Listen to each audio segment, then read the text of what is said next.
Origami. Origami म्हणजे कागदाला फक्त घड्या घालून आणि कात्री आणि गोंद न वापरता अतिशय सुंदर वस्तू बनवण्याची जपानी कला. मुळात ओरिगामी हा शब्द ओरू आणि कामी या दोन जपानी शब्दांपासून बनला आहे. ओरू म्हणजे घड्या घालणे आणि कामी म्हणजे कागद. याचाच अर्थ असा की कागद हे ओरिगामी या कलेचं रॉ मटेरियल आहे. म्हणून आपण ओरिगामीच्या विविध वस्तू तयार करायला शिकण्यापूर्वी कागदांच्या विविध प्रकारांची थोडीशी ओळख करून घेऊया.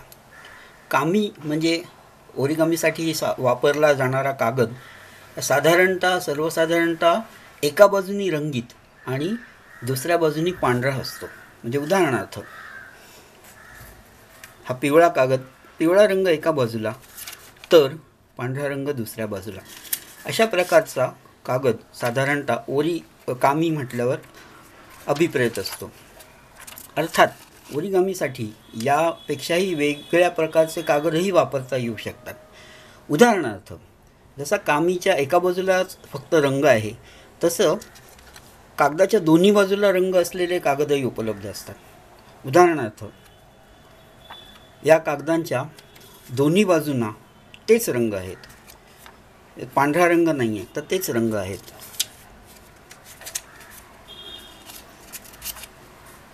यांना म्हणतात डिओ पेपर्स. यापेक्षा आणखी वेगळा प्रकार म्हणजे बाय कलर पेपर्स. म्हणजे याच्या दोन्ही बाजूंना, या कागदाच्या दोन्ही बाजूंना वेगळे वेगळे रंग असतात. उदाहरणार्थ या बाजूला हा जांभळा रंग आहे तर या कागदाच्या दुसऱ्या बाजूला फिकट जांभळा रंग आहे. या कागदाच्या एका बाजूला तपकिरी रंग आहे तर मागच्या बाजूला पिवळा रंग आहे.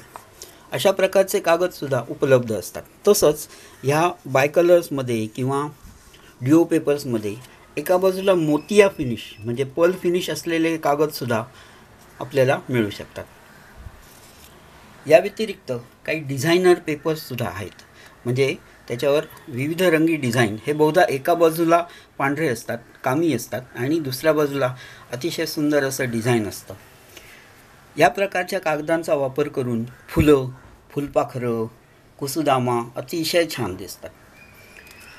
या व्यतिरिक्त बाजारात हे हँडमेड पेपर्ससुद्धा उपलब्ध असतात. त्याचं फिनिश जरा रफ असतं परंतु हे थोडे जाड असतात. त्यामुळे सर्वच वस्तू बनवण्यासाठी या कागदांचा उपयोग होईलच असं नाही. आता एका आणखी विशेष कागदाची ओळख करून देतो. त्याला म्हणतात बनाना स्किन पेपर. हा कागद अतिशय पातळ आहे परंतु खूप चिवट आहे. त्यामुळे टॅसलेशनसारखे प्रकार करण्यासाठी याचा फार उपयोग होतो. आणि हे अर्धपारदर्शक असतात. त्यामुळे जसं आपण कंदिलाला बाहेरून कागद लावतो आणि आतल्या बाजूनी प्रकाश सोडतो, थोडक्यात म्हणजे बॅकलिट असतं, ते बॅकलिट प्रकार ह्याच्यामध्ये या कागदाने बनवलेले अतिशय सुंदर दिसतात.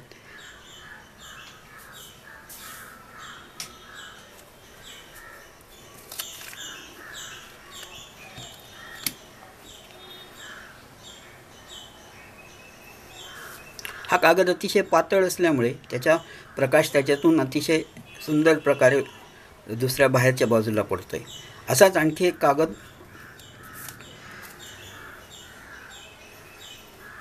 हे डिझाईन अतिशय सुंदर दिसतं पार्श्वप्रकाशित केल्यावर म्हणजे बॅकलिट केल्यावर.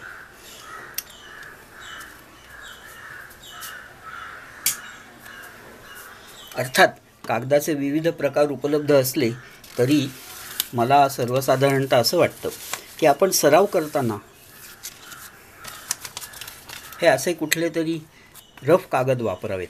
म्हणजे कुठल्या तरी कंपनीची पॅम्फलेट लिटरेचर्स असतात किंवा पाटकोरी कागद किंवा वहीचे कागद, अशा प्रकारचे कागद आपण जर सरावासाठी वापरले आणि जेव्हा आपल्याला प्रदर्शनात मांडायचं आहे वस्तू किंवा कोणाला भेट द्यायची आहे त्यावेळेला असे चांगले रंगीत कागद वापरले तर ते फार बरं होईल. या भागामध्ये आपण कागदांचे विविध प्रकार बघितले. आता याच्या पुढच्या भागामध्ये आपण ओरिगामी तयार करण्याकडे वळू आणि त्याच्यामध्ये ओरिगामीचे बेसिक फोल्ड शिकू.